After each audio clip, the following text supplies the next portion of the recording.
Hey Kris, Melody. I have to Hey, ask you Zach. guys what's on your Thanksgiving menu this year? Ooh, well, classic turkey, of course. Lots of dressing. I Corn. no corn. I don't do corn. I don't care what that little kid in the TikTok says. Corn is not the best thing ever.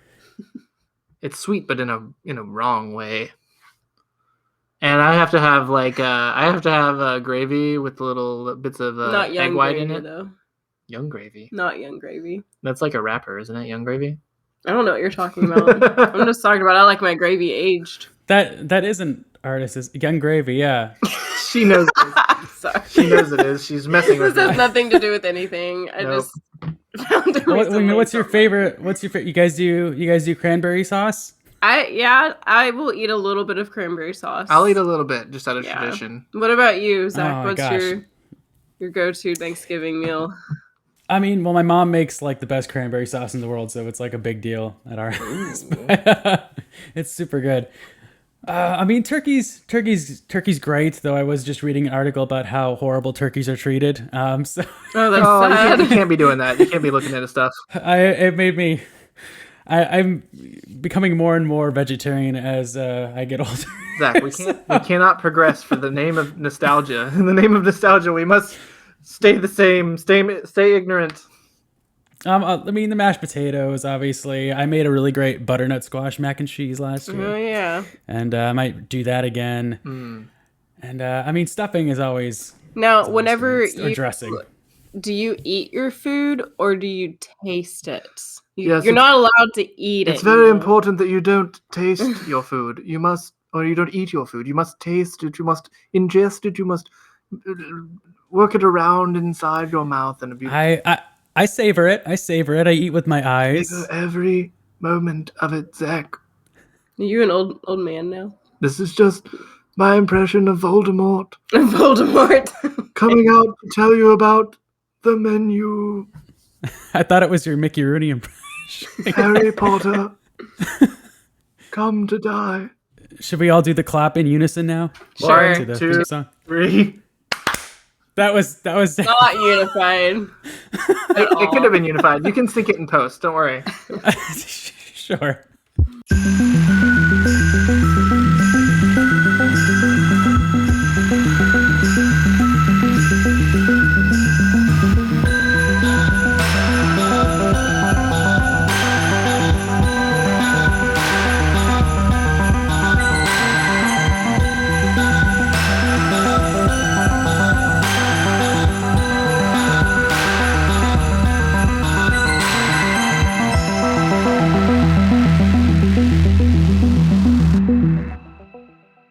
All right, welcome to another Miserable Podcast, Horror Decomposed. We are not good at clapping here, No. as, Oh, well. as you can tell. But joining me today, as always, the graduate, the Criterion Kid, Kris Pistole, Hello, everyone. and really excited to have back the other half of Can You Hear the Pod tonight? Amazing artist, musician. She can lift more than you, Melody Pistole. Hello there. She's really cute. You don't want to advertise your wife to the world like that. Oh, okay. She's adjusting Chris's hair right now. It's adorable. No, you can be nice like that. I just meant like, never mind. It was okay. She's not really You cute. can I guess. cut all that out. I don't know. Yeah, so awesome to have you back, Melody, the multi-talented Melody, and this somewhat talented Kris. I'm just joking. That's fair.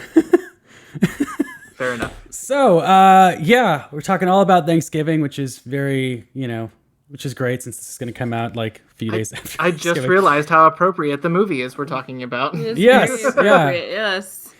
Yeah. So, I guess let's just jump into the movie since we have a bunch of different things to talk about Yeah, today. that's a good Let's skip The the small talk. Hunger. So, No, different movie. so yeah, this is our feature scare.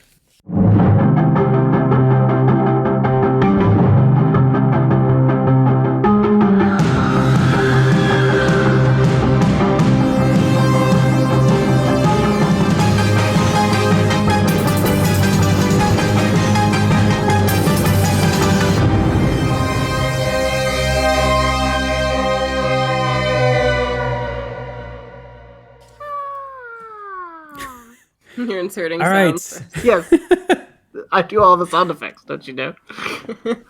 So we're talking about The Menu today. This is directed by Mark Malode. I think I said that right. He's mainly known Yeah. as a TV director. He's done a bunch of episodes of Succession, Shameless, Yeah. Entourage, Game of Thrones. I was just gonna say, yeah. If you're looking at Letterboxd though, and you don't, and it doesn't have any of his TV credits listing, you're just like, what the hell? This guy hasn't directed a movie since 2011, and it was some random Chris Evans comedy. Rom-com with Anna Faris. Yeah. He directed the Ali G in the House, the first Ali G movie, Okay. which makes sense since this movie is very funny. Yes. So it was written by Seth Rice and Will Tracy, who I just want to give a shout out to. I don't know any of their prior work, but good job, boys. Biting satire. Was The Menu on your radar at all, guys? Like, have you seen any trailers for it? I had seen, we saw a trailer, I think, together, like the first time. I forgot what movie we were seeing originally when we first saw Who it. knows? But yeah, we definitely did see the trailer, and we're like, oh, that piques your interest. I definitely got this one confused with the Timothy Chalamet Bones and All movie that's coming out, though, because you're like, we're going to go see The Menu, and I was like, wait, oh, that one? And I was like kind of a little scared to see it, because I was like, what is going to happen? Another movie about eating and food, but possibly very, very different. Yes. They feel very different based off the show. Yes, but then I was like, oh, this one, okay, this one I'm not like. But you could probably easily change the titles and not really even notice. Yeah, that's like a cannibal love story, I think. Isn't it? I think so. Yeah. Looking forward to it. Yeah, like cannibal zombie love story, or no, just cannibals. They're not zombies, right? Oh, and then I got I don't know. the actor Kris. You're like, what's his name? The mean chef. Ralph Fiennes plays our titular chef, and I got him confused with the guy in what did I say? That Liam Neeson. Yeah. Okay, I'm horrible with like details and facts and names. Oh, so Kris, they have a similar that void like in my look. I understand. She was like, she leaned over to me, I think, like at the beginning, and was like, "He's still mad that he hasn't found his daughter," or something like and that. You're I was like, babe, do you think he's Liam Neeson? I still have to remind myself that it's Rafe and not Ralph. Yeah, that makes no sense. He spells it Ralph. It's spelled like Ralph, but apparently it's Rafe. That is so peculiar. That's like not how English works. But sure. Ralph Fiennes is fantastic in this. Yeah, he is. Yes. Yeah, he is. His American accent threw me a little bit, though. Everyone in this is doing an American accent when, like, most of them don't have American accents. And it threw me off a little bit. It's very interesting. So, what were you like expecting going in, and how did it live up to those, like, your expectations?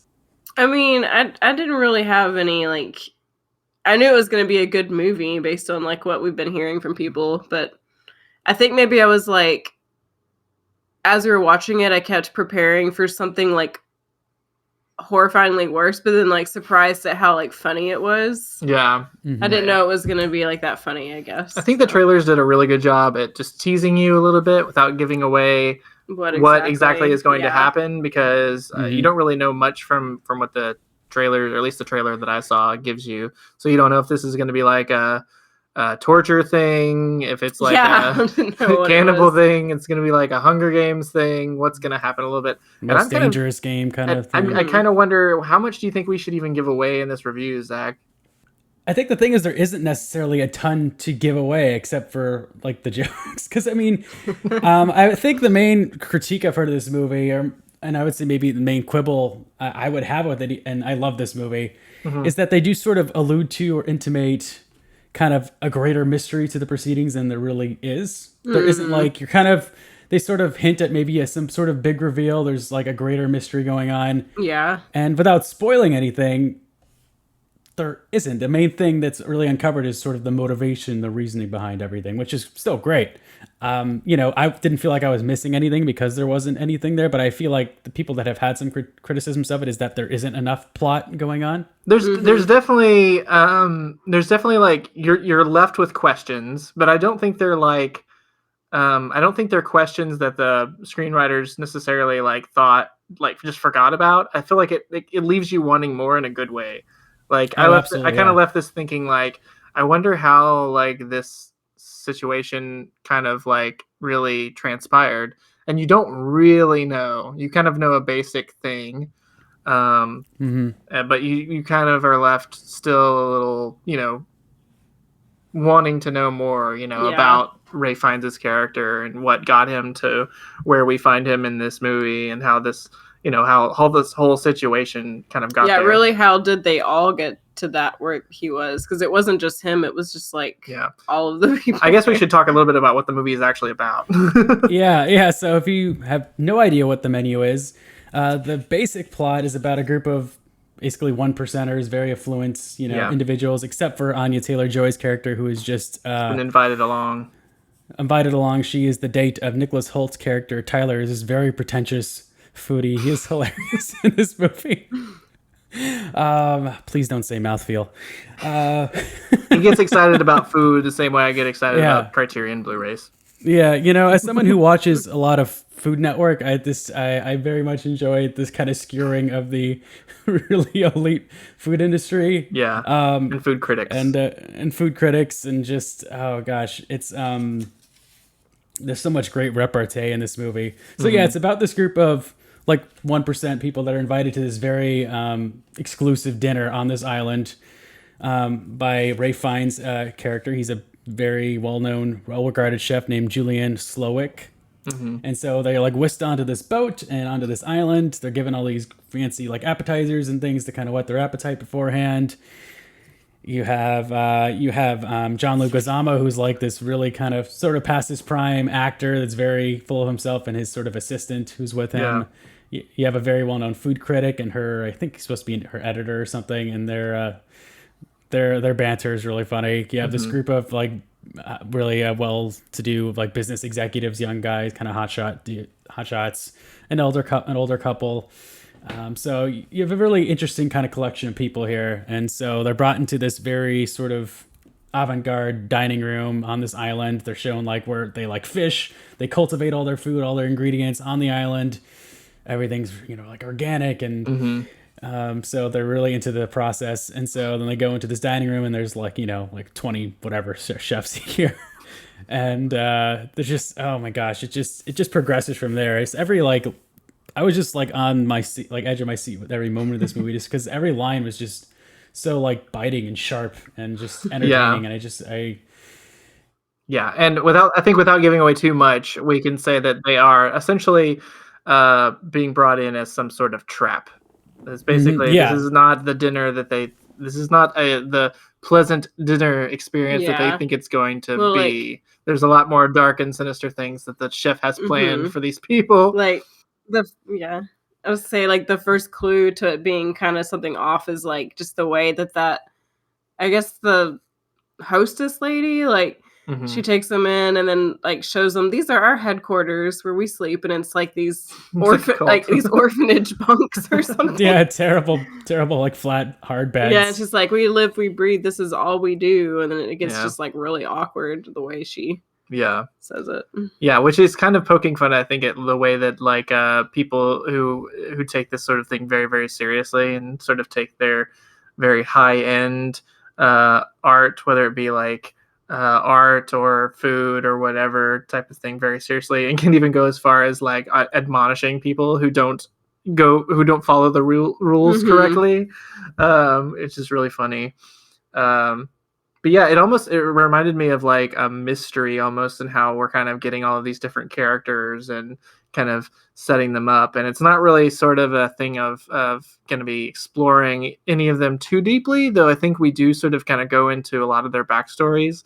But really, that's kind of a common thing of figuring out what they have in common. Which, when it is sort of revealed of why they're all there, it's kind of just, it becomes like a very hilarious dark joke. Yeah, it's like the givers and the takers of society. Right. Especially with John Leguizamo's character, which was the funniest joke in the movie. Which joke? When he reveals why John Leguizamo is there. Because that was funny. Movie. He's like, your face. I hate looking at your face. So yeah, basically, as these courses, courses. Oh no, maybe a corpse. As these courses unfold, things start to take a weird turn, and the guests are like, "Wait, what's going on here, really? And it gets more and more personal, and then some shit hits the fan, and someone may lose a finger, and so it's I just felt like the way it progressed, like it just felt like so well paced.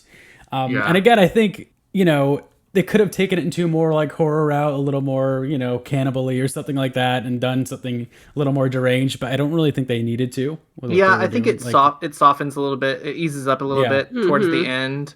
Once you have one character sort of basically figure out a way to manipulate the situation, it does kind of like ease back a little bit. And it seems like some of the characters accept their fate. By the end of it, but there was like, I think, a significant amount of like suspense throughout the beginning where you're really getting a sense of these people are in a dangerous situation that they can't get out of. Yeah. And you're like, what the hell is going on? What the hell is going to happen next? What are these people capable of? What is the chef capable of? Yeah, it did seem like, because the director, and I don't know about the writers, but I think they have more kind of comedic backgrounds, or Mark Lode's done a lot of different things, but they certainly aren't like, it's not like horror pedigree. So I think they were certainly trying to like air away from that a little bit and just kind of make it something that would maybe appeal to a wider audience.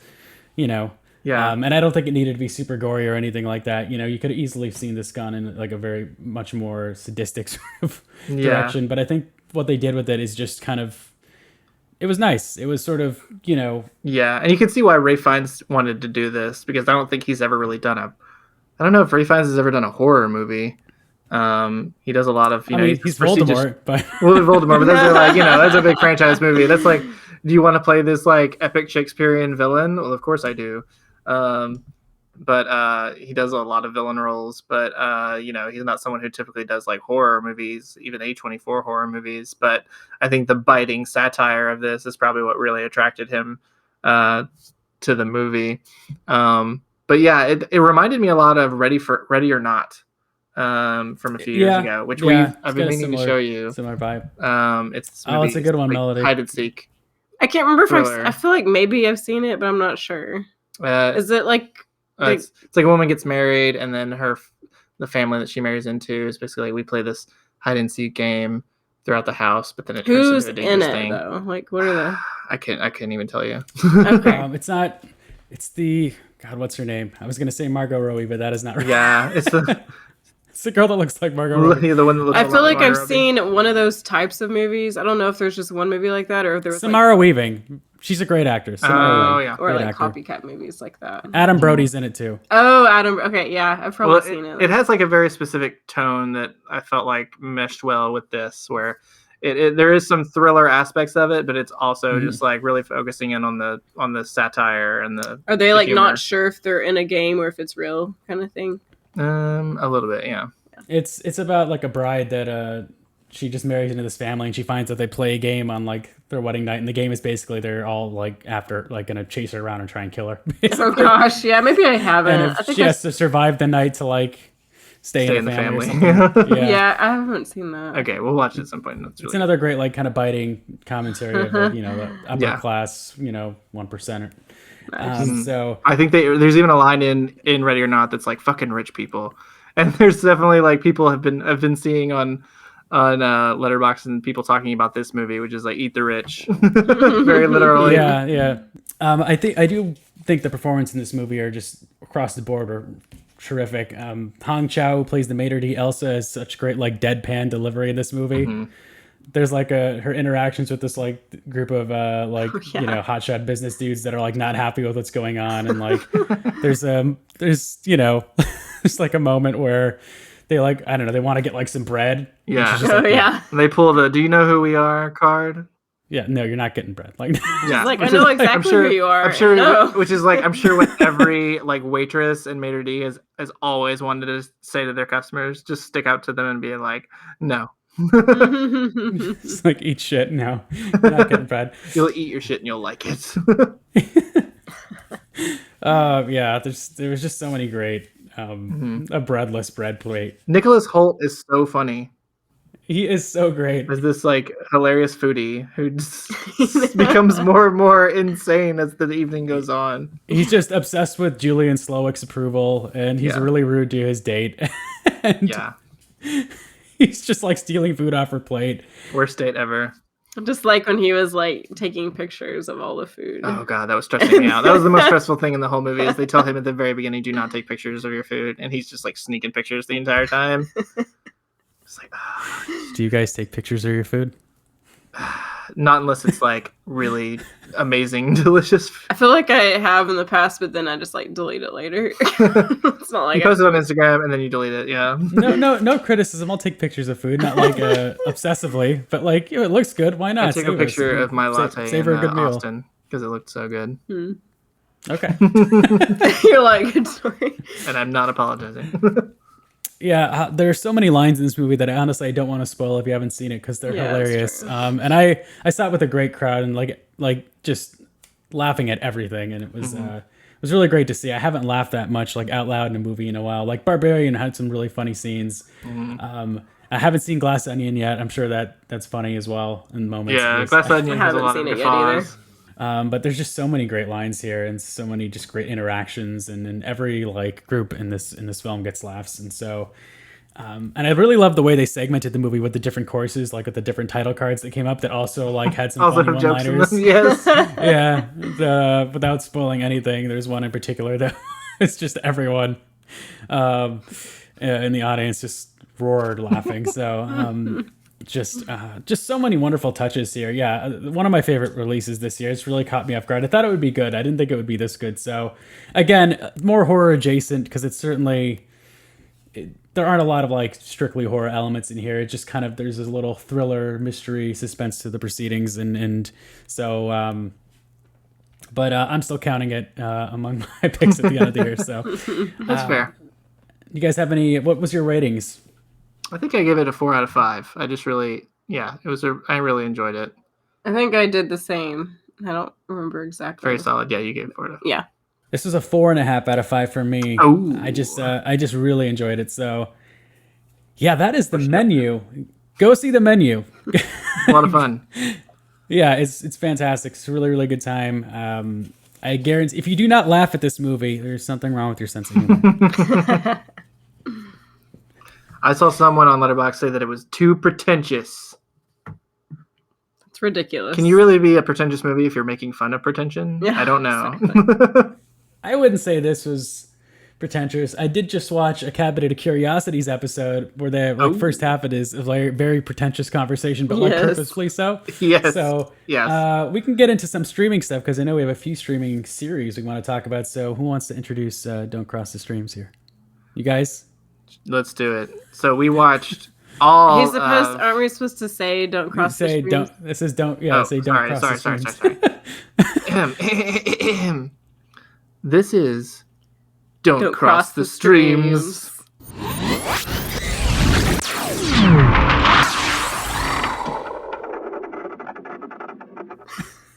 That was the best intro for that segment ever. I love that Melody knew it, Kris, but not you, and you've been on the show. Because I did it last 3 years. Time. I feel like I've never done it before. You did. I remembered you did it last time. Yeah, you were great. Okay, so you guys have been watching Cabinet of the Curiosities. I finally watched one episode right before this, so why don't you tell me, about it? We watched the whole damn thing. Well, I made sure we did. Yes. I made sure the whole we plate. did. I ate the whole plate. So this is the Guillermo Del Toro anthology show. Yeah. Yes, I was very curious about this because we are Guillermo Del Toro stans for sure. Stans? Yes. Okay, gotcha. We stan him. We do, yes. It'll feel familiar. It's very much a Twilight Zone, Tales from the Crypt type of setup where we have these 8 different stories. Guillermo Del Toro himself comes out and sort of introduces each one. He kind of introduces your theme, and then I really like this that he tells you the name of the director right before the thing starts. Yeah, I thought that was great. I was gonna say my first observation right away is that he is no Rod Serling because it looked It looked like he recorded this in one take and he was ready for lunch. And like I could barely I couldn't he was talking so fast I only caught like half of what he was saying. He's like, this is a tale about the collected becoming the collector, and here's the director. And then it looked like he walked off set. It was like They're very short. They're all very short. I'll say this about Guillermo del Toro. I love you, Guillermo. I love you, Guillermo. We love Guillermo. Like I said, we're Guillermo. We stand you, Guillermo. Can't wait for Pinocchio. Can't wait for Pinocchio. We're gonna be there day one. But yeah, he does like tend to talk really fast, and he doesn't have. I think this show was. I don't know if it was his idea to introduce each episode, or they were just like, people love you, Guillermo. Get out there and they'll love it. But nah, he doesn't have like really a presenter, I think, presence necessarily. I still enjoyed it though. Like he would put like on the table like a little clue about the episode, and it looked like a chess piece or like of the director themselves, maybe. Yeah, I don't know. It was like a little statue. Yeah, statue of the director. Yeah, and that's in each one. I mean, to be fair, I watched the 7th episode first. So that's the only one I've seen. So yeah, what made that's you one of the choose last that ones one to watch? I just read a review about it, and it sounded interesting to me. Eric Andre's in it. I thought the cast. Gotcha. I like comedians in horror movies. I always think that's a good dynamic. So I was interested in the setup, and it was interesting. So yeah, so I would say all of these. Another thing all of these have in common is that they do have really interesting casts. I'd say in pretty much all of them. We've got. I mean, the one you watched stars Peter Weller. Peter Weller, yeah. RoboCop himself, Buckaroo Banzai himself, as well as you said Eric Andre's in this one. Just to name a few other people, we've got Kate McCucci, Dan Stevens, Crispin Glover, Ben Barnes. From the Babadook, we've got Essie Davis in one. Does Crispin Glover have any interaction with rats in his episode? Oh my God, surely he does. Because it's starting to like get confused because there is a rat in one of these. Actually, there's rats in multiple of these. Which episode is this guy? Crispin Glover's in your favorite. He's in the Pickman's Model. In Pickman's Model, he's Pickman. Yeah. Oh yes. There is a giant creature. Rat-like creatures. Rat-like creature. Yeah. I don't think it was a direct reference to Willard though. He doesn't do his dance from Friday the 13th Part 4. No, sadly not. But we got F. Murray Abraham in one other. And my favorite one stars Tim Blake Nelson, and this is episode 1. He did really well in that. Yeah, so I'll say up front, that's my number. The first episode I think is my favorite. It's Lot 36. So this is a story about a guy who's really like he's very interesting to watch. He's played by Tim Blake Nelson, but he's a real son of a bitch. Like really not great guy. And he's got these debts to pay off, and it seems like he works for this storage unit where every now and then with someone's storage unit lease drops, they like auction off these storage units and people will bid on them basically to blind buy storage units because there might be something really valuable in there. And so he buys off this storage unit and finds mystery possessions in there and probably something very sinister. And this one I really liked because it really took its time. I think it cut off a little too quickly towards the end. Like once the sort of what is revealed. Oh yeah, happens. A lot of them kind of felt that way. Yeah, it kind of ended a little abruptly, but I really liked Tim Blake Nelson, and I really liked the tension that it kind of built up throughout the episode. Think we liked kind of like how it had this realism, like it felt almost like the real world society, but then like. You start to slowly unveil something that's this ancient, mysterious, evil thing that's lurking. And that one was directed by Guillermo Navarro, which is actually who actually is a cinematographer and shot like Pan's Labyrinth and Jackie Brown in a lot of movies. And I think Guillermo Del Toro actually wrote that one. Yeah, he did write that one. So for me, that was the strongest one. Which one was your favorite? I mean, I feel like I choose things based on how they make me feel. Sure. Pickman's Model probably wasn't like the strongest as far as in like maybe certain elements. I mean, I feel like the Autopsy felt like the strongest as far as Yeah. Maybe That's just the highest rated one on story. IMDb, Yeah, really? like that one just had like like more by far. depth to it and everything. Yeah, that one has an interesting mystery involving like the bombing of a mine shaft, and then there's this doctor who's performing an autopsy. That On, one's the scariest one to me, like the scariest thing that could happen to you. I'm not gonna say what happens. I'm not gonna say it's aliens, but aliens. Yes. I just enjoyed Pigman's model, probably first of all because like I perked up when it was like about art. I was like, ooh, Mhm. cool.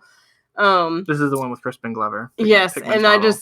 it just had like starts out with all these men in this art class doing a live model sketching, and then you see Crispin Glover. Crispin Glover, yeah. Okay, how do you even spell his name? It's Crispin? like crisp, and then in. Yeah. Oh, okay. And then glove, and then R. Okay, sorry. I'm a big visual person, so it's like I have to see names, I have to understand it. But yeah, so I think that's why I liked this one because I had just like, oh, Crispin. Okay. Anyway, excuse all that. But yeah, like just the visual elements of the artwork, it kind of reminded me of like Bosch painting type creatures coming to life, and just like that one's based on a H.P. Lovecraft. I think we have multiple of these that are based on H.P. Lovecraft stories. And Crispin Glover plays this artist whose paintings have a very disturbing effect on one of his fellow classmates. yes, they do. He starts out at like being interested in his art, but then like it like haunts him because it's stuff like they don't see all the time, just this grotesque like evil like witchcraft related visuals that some like 20 years later like he's still having nightmares about this man's art. And then like one day like a piece mysteriously arrives at his house and it's the same image that he couldn't escape from. I guess y'all been trying not to give stuff away. It's really hard for me not to give. It's okay. Yeah, it's okay. But yeah, just You can talk about spoilers if you want. I'll just spoiler warning if you want. Okay. Up to you guys. Just the mental game of this. I think I really like mental horror stuff, like the way somebody's like going insane. Yeah, because you're kind of wondering, what does Crispin Glover know about his paintings? Like, what is going on exactly? But yeah, that one, I enjoyed that one fairly well. It wasn't one of my favorites, but yeah, Crispin Glover is very entertaining in it. Yes, he was. How's the one with Kate McCucci in it? Because I feel like I've seen like stills of that one more than any of the others. Yes, I like that one a lot. The Outside, that one probably stands out the most. I think that one is one of the only ones that's not it takes place in modern day. But that one was directed by Anna Lily Armapour. Kate McCucci is this woman who's kind of gets obsessed with this cream called Aloe Glow, and you have to say it in the voice. Aloe Glow, which it's called Aloe Glow, but it's pitched to her in this weird commercial starring Dan Stevens, my favorite crazy-eyed actor, who is doing this like strange European accent, pitching this cream, and the cream just like seems to be just destroying her skin, just to be Cronenberging her skin. Wait, did you get into like how she got into it to begin with? Like she's We this don't like need to go kind too into of it. well, you gotta paint. She's this like cross-eyed kind of like not very pretty homely woman. girl who's like obsessed with taxidermy and kind of weird, and all the ladies at the bank like kind of give her the cold shoulder because she's weird. Aw. Yeah, I feel like Kate McCucci is always playing that character, and she's very sympathetic. Talented. Obviously, very sympathetic. You definitely feel for her, but the cream that she gets obsessed with is not doing the trick. Really, it seems to be making things worse and messing with her sanity. And the commercial that she keeps seeing and almost starts to talk to her. Dan Stevens pitching this cream, and the way his accent is. The way he says "aloe glow" is like "aloe glow," and I kept saying, He'll say it like around like the house, like he was just like at the counter, and I just like hear it under your breath. I'm like, what? It'll be just completely quiet, and I'll just to myself just go, "Buy aloe glow." I know. So now, like when I'm like moisturizing my face, I'm like, oh, like it's the aloe glow. I also really liked the very last one, The Murmuring. So this one was directed by Jennifer Kent, who did The Babadook. This one is a little bit more of a slow burn. It's this couple are mourning the loss of their child. They're ornithologists, so they're studying. It's a couple who are studying a flock of birds on this island, and they're staying in this old house on this island while they are sort of observing this flock of birds nearby and making notes and things. And they start to, or at least the wife starts to feel a ghostly presence within the house, and there's sort of a mystery of what's going on there. And it's very similar to the Babadook in how it's exploring themes of loss and trauma, and using ghosts as this sort of metaphor for that. And that kind of leads to a very emotional climax. So Dunlins of the birds. Melody is looking this up. Yeah. But there was some really creepy sequences in that one. There's a sequence with a ghost that I love ghost stuff. You know this. That really freaked me out. I was thinking about that the rest of the night. That one sequence. The ghost in the bathtub. I'll just say that. Okay. Yeah, that one I thought was really creepy. The only one I probably didn't like at all was I don't know if you felt the same way. Dreams in the Witch House, starring Rupert Grint. That one made me laugh. Rupert. He's not bad in it. I'll just say this: Rupert Grint's not bad in it. But it's kind of a mess story-wise. You're kind of left just at the end going, "What?" I think that was my Letterboxd review. Wait, what? Yeah. Kind of a convoluted story about a witch and Rupert Grint trying to bring his sister back from this limbo world, essentially. That one's kind of a mess. If you're slow on time, I might skip that one. But overall, I really enjoyed this series. I thought it was an interesting exercise in sort of anthology horror, but also it feels like, giving these directors an opportunity to make these sort of short films. I think my only sort of struggle with it was that the runtime for each of them is about 60 minutes on average, and for a lot of them that feels like both too long or too short. Like it feels too short to be like a feature film, obviously. So like some of them, like I was saying, like Lot 36 almost feels like it cuts off when it starts to get really good. And then some of them feel like they go on like a bit too long. Like definitely the Dreams in a Witch's House kind of feels like, all right, when is this wrapping up? Even The Outside, I felt like went on a little too long. So I think if these had just been like 40 minutes, that might have been a better sort of for the stories that they're going for. But for the most part, I enjoyed the whole series. Mm-hmm. Yeah, I mean, so the one I saw was The Viewing. Mm-hmm. And that one, I mean, like, majority of it, like 40 minutes of it, are just them sitting in this kind of red glow room, like circular room with like a crazy looking, like, Phantom of the Paradise chandelier, organ chandelier, but playing like, different music and getting high and doing, space cocaine and having just very like uppity, pretentious sort of metaphorical conversations. Yeah. And cracking jokes and stuff. And I thought that was interesting. But it felt like they clearly didn't necessarily have enough like action, like plot to what they wanted to tell, and it was kind of like. Yeah, that was another one where it felt like as soon as it started to get really interesting, it was like, now it's over. Yeah. Yeah. People definitely need to watch the rat one, Graveyard Rats. We didn't talk about that one, but that one was. Really that one was probably both the silliest and most ridiculous but entertaining ones. Yeah. Basically, I'll just say giant rats under a graveyard. ROUSs. Yes. I think the next one I'm going to watch is the Aloe Glow. Yes, watch that one. Just because I need to know what's behind that. So. Yeah, and I'll also like shout out the Autopsy one too. I know we talked about that one, and just without giving it away too much.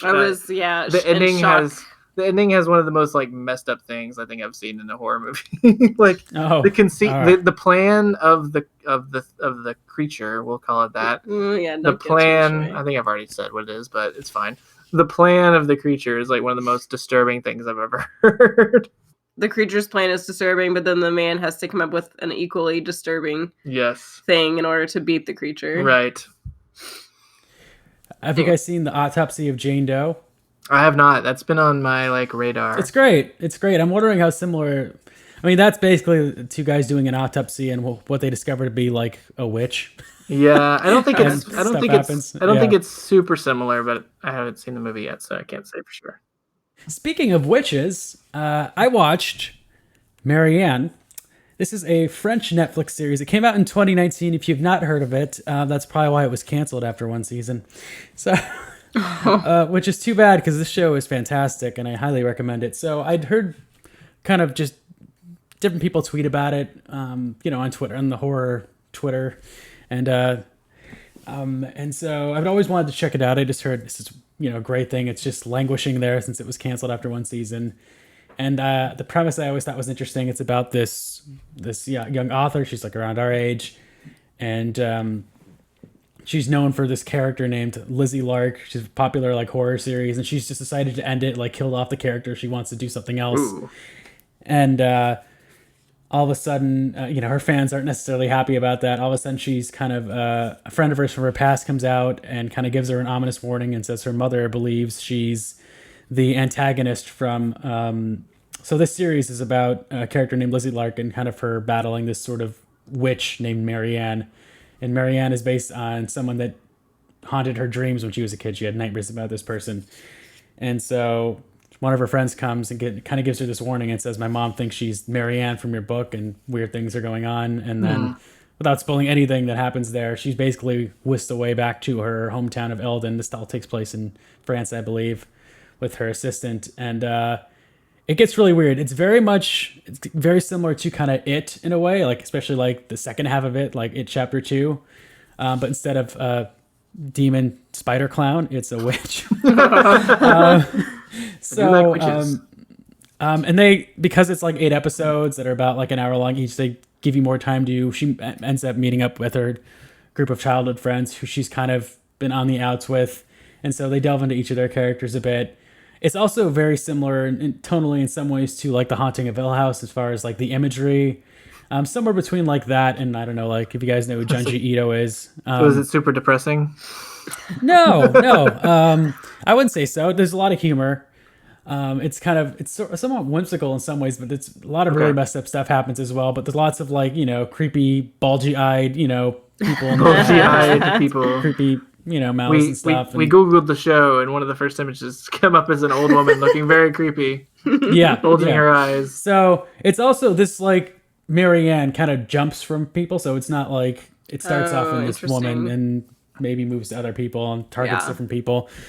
It's really interesting, the pacing of the show and how they do it. And there's like a flashback episode that feels very kind of Stranger Things when they were kids. And man, I have not even heard of this show. It's really great. Watch it now. How did you hear about this? Honestly, I had heard some people mention it on Twitter and that like it just deserved better and that it was great. And it's definitely certainly like it feels like a complete story, but they certainly leave the door open for another season, obviously, which they're hoping to do, I think, 3 seasons. And hopefully they can bring it back in another form or do a movie at least, because the cast is really great, really engaging, really multifaceted characters that you like and are invested in. There's a kind of funny, bumbling sort of detective inspector who's likable and interesting to follow around for a bit. It's a really good series. It's really nothing feels too like bogged down or none of the episodes are like too slow or anything like that. I was always invested in what was going on. Yeah, I just really liked it. I'm sad it was canceled. It took me a while to get through everything because it just like other movies came out and stuff popped up. So it took me like, I don't know, maybe 3 months to kind of watch all 8 episodes. Yeah. Maybe 2 months maybe. But I'm really glad I got through it. It's really great. So again, it's created by Samuel Bowden. I know he's working on some other horror movie right now. Yeah, check out Marianne. This is on Netflix. 8 episodes. They're all about, I don't know, like 50 to 60 minutes. Yeah. It's got to be really tricky because you want to create an ending to your season that, is worthy, is like hooks you enough that you want people to come back for another season. Yeah. Like we watched Severance this past Oh year. yeah, I was just and thinking of that. The ending of that is so great, and we were like, man, if they don't make a second I was season, like that'll be so terrible. upset when it was over. I was like, no. I wanna Luckily, watch they it. are. They are. But at the same time, if your show doesn't take off, especially like pretty quickly, then it's not guaranteed to continue. Yeah, I was trying to read, like, I think Netflix was saying maybe the international numbers weren't good enough or something, or I don't know. Like, it was BS.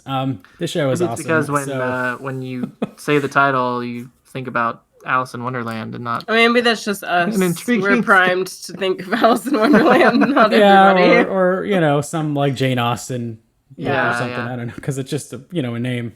Mm-hmm. But really, I think, but like, if the first episode doesn't hook you, I'd be surprised. It's just really great characters, really just fun personalities that you want to stick around with, and then just a creepy antagonist that kind of morphs in different ways, and lots of just interesting stuff happens, and it's a really, really great show. So definitely check that out. It's a really good binge. So Marianne,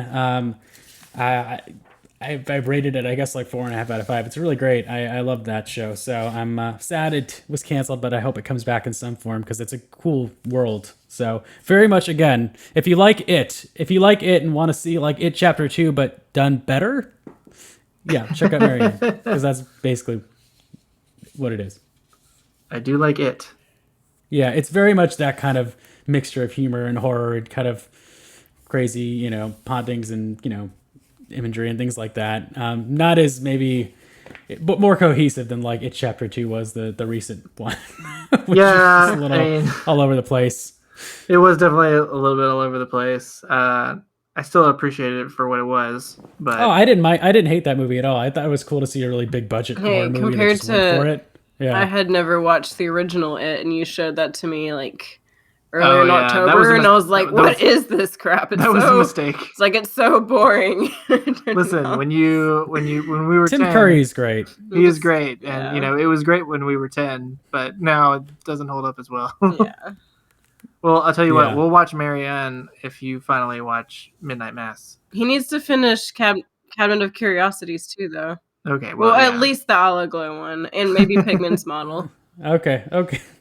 He's like good creep. And the Autopsy. If you watch And all the other ones. If you watch all 800 hours of that content, 800 minutes of that content, Zach, then we'll be even. I will. I gotta. This time of year is so hard because it's like, the holidays are here, so I have to watch some holiday movies, and like, there's a bunch of new things that are coming out this year, and I'm like, how am I gonna watch all the new ones and then watch some of the ones that are like my favorites that I want to watch, and then. Oh yeah, I have a friend who gets screeners, and I'm hoping he kind of like hooks me up again. Speaking of holidays, y'all will have to review the what was the trailer we saw? Violent Night. Violent Night, yeah. Yeah, we'll talk Violent Night at some point. Even though that's definitely falls more in the line of action movies, but still. We could do like that and Christmas, Bloody Christmas, and just that's gonna be a great double feature. or something. Yeah. So I'm curious. So what like holiday movies fall on the cutting floor for you? Like if you don't have time to watch them, like what's like at the bottom of your pile? But like you would watch if you had time, but like you don't always get to it. Like you take it out of your rotation. I feel like lately, the past like few years, I used to be obsessive and try to fit as many Christmas movies in one year as possible. But then I realized watching like the same 20 movies every year kind of gets old. So I start to like be like, okay, I'll watch like these few this year, and then maybe next year I'll watch another few. But I'd say there's a few that are definitely the mainstays for every year, and one of those is definitely Gremlins. Yes. And Gremlins and, of course, Muppet Christmas Carol are absolutes. We watched, because for some reason we started quoting the Jim Carrey Grinch. I knew you were about to constantly. say that, yeah. Because I think you grew up. Well, you grew up with what's it. funny that you say watching the same ones gets old, and in my head I was thinking not to my dad because like we watch like the same ones every year in their house, like. But you grew up with the Jim Carrey Christmas Grinch. Vacation and Jim Carrey's Grinch. Yeah, but like it's got to where I could just quote almost every line in Jim Carrey's and Grinch. for a while we were. That was our relationship for a little while. Yeah, we were quoting the Jim Carrey Grinch constantly. The extended version of that movie is so odd. Like I don't like extended. It isn't extended. You haven't seen like with like the extra scenes, like no, like ABC Family would always show like the extended version with like that shows like the lighting competition. like between the mom Oh and the, man. What? there's like Can you stream there's this like somewhere? lots of extended scenes, and it doesn't like, I don't know if it's an extended or it's like a director's cut with more into it, but like pacing wise, it just doesn't work as well. It's probably just And like so- we need to fill time on ABC Family, so let's put these deleted scenes back in to pad out the runtime. Yeah, they like show the whole like like between Martha May and Cindy's man. mom, Wow. and like you see their full like light displays, and it's cool. And they clearly put a lot of money into those sets, but but there's like a lot of other extended stuff, and it's odd kind 2 of. years ago, we sat down to actually watch the movie, and then while watching it, we were kind of like, I think quoting this is more fun than actually watching it. Yes, it's the case with a lot of things. I still like it, and I'm still impressed with what they did. I know there's some kind of mixed feelings about like the set design and live action It's kind of an ugly looking Dr. movie. Seuss. Yeah, it's But like really. it is. I used to That's love definitely at the driving by bottom. that set on like the studio tour, going through that set when it was like in good condition. It was great. But One towards Yeah. the bottom of my list that I might bring out this year is Ernest Saves Christmas. I thought you were I about haven't to that's at say. the bottom of your list. I- That should be I'm at the top of your surprised list, that that's sir. their I watched it a bottom. lot as a kid, but as an adult now, I'm like, why is this in Florida? It doesn't feel like a Christmas movie because it feels hot. How does it not feel like a Christmas movie? The 'Cause it actual takes place Santa in Claus is in that Florida. movie. It takes place in Florida. They're walking around in like 80-degree weather. All But there's countries Christmas music. Celebrate. That's because you Christmas. grew up in LA, Zach, and you're used to 80-degree weather at Christmas time. I like that we're pretending Florida's a different country. If you could, Chris, you would watch that freaking Pee-wee thing every year. Well, yeah, of course, I do. That drugged out, uncomfortable, perverted. Pee-wee's Big Adventures, Pee-wee's Christmas special. He tried to show that to me when we first started dating, and I only lasted for like maybe 8 minutes. We're or gonna so. try again this year. I told him I was like, "We'll try watching it one more time. Maybe it's changed." I'm gonna wear her He's- I down. just He's a wasn't lot. used. I Pee-wee's a didn't lot. grow up with him. There's a lot of things I didn't grow up with. So Gonna wear her down Oh, this dude, year. Try it. the Pee Wee Herman impersonator in Weird, the Al Yankovic story. Yes, oh yeah. that was Yorm Tacone from The Lonely Island. Yeah, it was. Yeah, but Ernest Saves Christmas. You need to put that in your rotation. That's one of my favorites. It literally starts off with like an old timey like I do love the slideshow of opening. Christmas pictures. Yeah, and I do music. love the opening. Yeah, that's great. It's dude, I love Ernest. And the guy that's playing Santa in that movie is so great. I think the whole Yeah, I love he that is, movie. good. It's yeah. fantastic. Mm-hmm. It's really, really good. Very underrated. I don't know why it isn't thought of more highly, but What's at the yeah. bottom of your list, Zach? I like how we're talking about what's at the bottom of your list. What do you not watch? You know, the Jim Carrey Grinch fell out of the rotation a bit just because I watched it so much when I was younger, so I don't always get to it. Yeah, Um, that's how Ernest is with me. yeah, I remember I watched the Santa Claus a lot as a kid, but that is a boring movie. It is. I still love that was like my favorite Christmas movie when I was a kid. Specifically, like the first 30 minutes of that movie, like I loved, and then like the middle part, I get a little tired, but then the end's okay. But like I still love that movie, but like for what it is, the others are terrible, and I haven't seen the series, but I'm glad Bernard's back.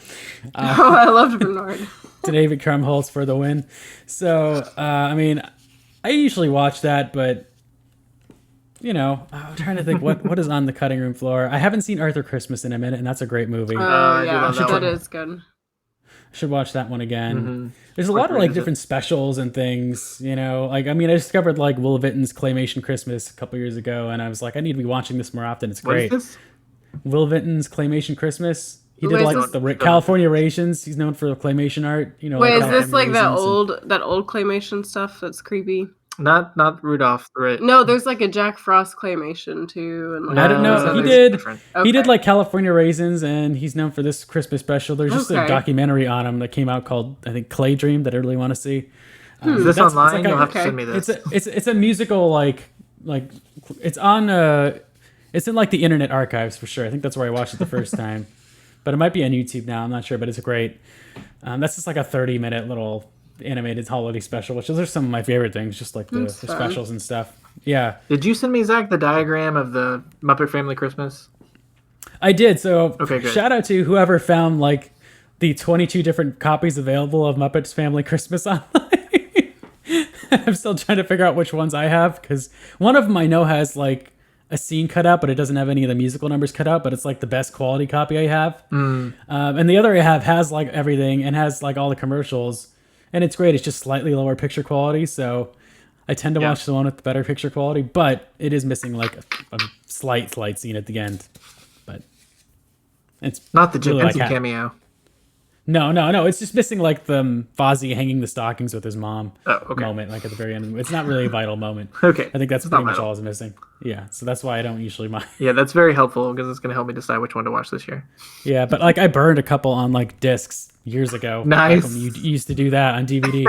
And we have to save this. This is precious. Yeah, one day they'll put that on, Disney Plus and with like everything, and that'll be great. I don't know, man. Sesame Street is like tied up in that.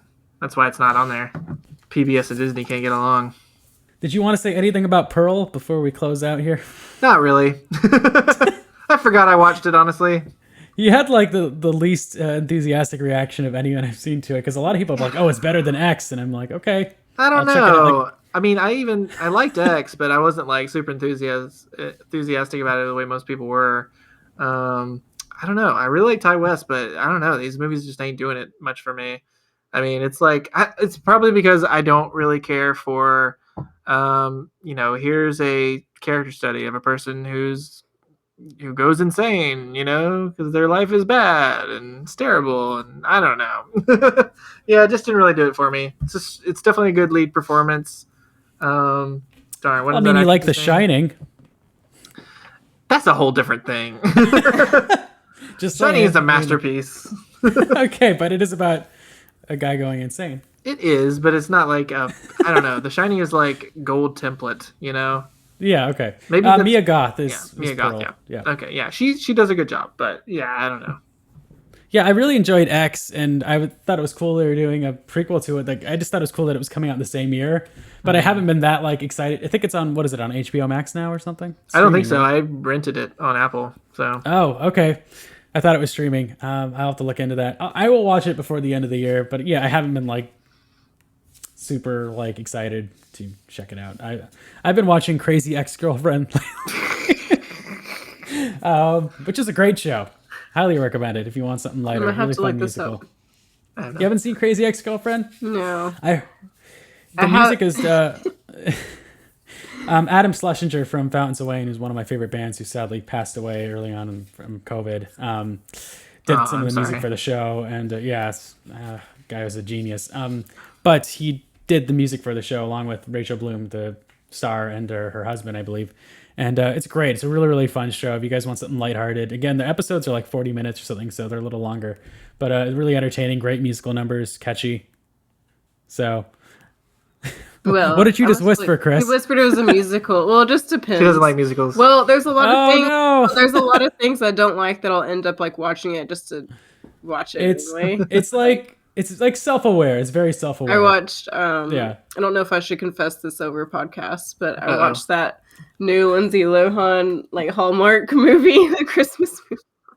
That's fine. That's fine. It was so bad, but it was like I was just like, oh, I want to see this person on screen again, so I watched it. It's been a while, Lindsay. I know. It's been a while. She was like, you need to watch Letters to Satan Claus, Melody. Satan Claus. Yes, it's a parody of like Hallmark Christmas movies. That sounds fun. Sounds fun. I feel like Lindsay Lohan is having her own. Her and Brendan Fraser are having their own renaissance. Oh, except Brendan Fraser is probably going to win an Oscar, and Lindsay Lohan's in a Lifetime movie. People are just kind of a Hallmark movie. Yeah, she's just trying to be like, look at me, look how cleaned up I am. Yeah. But yeah, okay. I will watch the rest of Cabinet of Curiosities and Midnight Mass, and you guys watch Marianne and get started on Crazy Ex-Girlfriend. And Letters to Satan Claus. Yeah, I'm putting Letters to Satan Claus at the top. That's a good choice. Trust me. We might do a commentary on it. We'll see. All right, we got to get our dog out of the bathroom. Yeah, let's close this. I'm sorry, Lydia. It's okay. So you can follow us at our Twitter account if it's Twitter is still alive at the supposed.